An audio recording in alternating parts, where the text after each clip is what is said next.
JP road police station હદ વિસ્તારમાં થયેલ અનડિટેક્ટ ખૂનાના ગુનાનો ભેદ ગણતરીના સમયમાં ઉકેલી આરોપીને પકડી પાડતી JP road police team. Vadodara શહેરના પોલીસ કમિશનર નરસિંહા કોમર તથા મેયર અધિક કમિશનર ડોક્ટર લીના પાટીલ તથા નાયબ police commissioner Shri zone 2 Abhaybhai Soni સાહેબ તથા મદદનીશ police commissioner D division Vadodara શહેરનાઓના માર્ગદર્શન હેઠળ police inspector S N. Sagar JP road police સ્ટેશનની સીધી દોરવણી હેઠળ ગઈ તારીખ 6/4/2025ને 20:22 વાગ્યે વડોદરા શહેર કંટ્રોલ રૂમ તરફથી પોલીસ સ્ટેશન ખાતે એક વર્દી મળેલ, જે વર્દમાં હકીકત એવી હતી કે આ વખત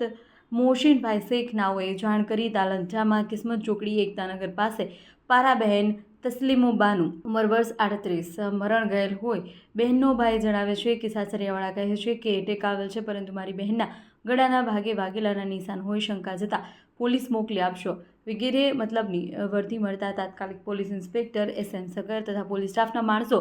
વર્ષીવાળી જગ્યાએ જઈ તપાસ કરતા એક બહેનનાએ તાલીમબાનું ઉંમર વર્ષ 38 નાખી મરણ ગયેલ હાલતમાં હોય, જેઓને ગળાના ભાગે રાતાશ પડતા નિશાન હોય, જે મરણ બાબતે શંકા જતાં મરણ જનારના પિતા જમાલુદ્દીન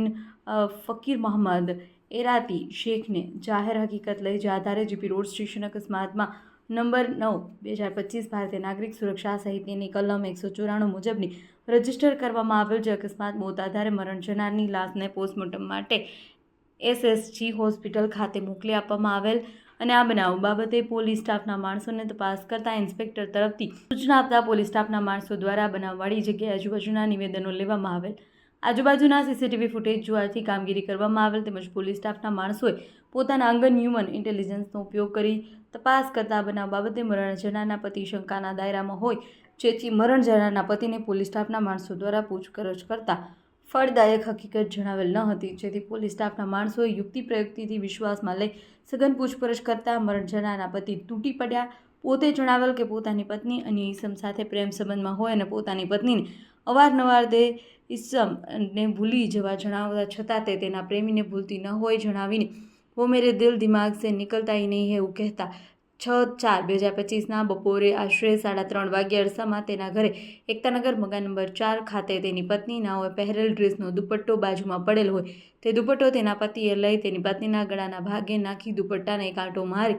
ગળામાં ફેરવી દુપટ્ટે જોરથી ખેંચી તેની પત્ની બૂમાબૂમ કરતા જતાં તે બાજુમાં પડેલ તકિયું લઈ તેની પત્નીના મોઢાના ભાગે મૂકી તેના ઉપર મરણ જનારના પતિએ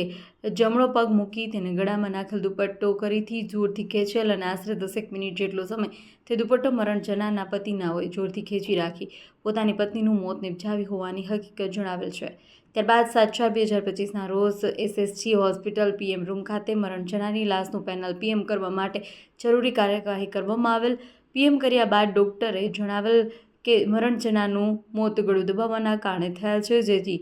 બનાવ ખૂનનો હોવાનું સ્પષ્ટપણે જણાતું હોય અને મરણ જનારના પતિ ઉપરોક્ત હકીકત જણાવેલ હોય, જે આધારે મરણ જનારના પિતા જમાલુદ્દીન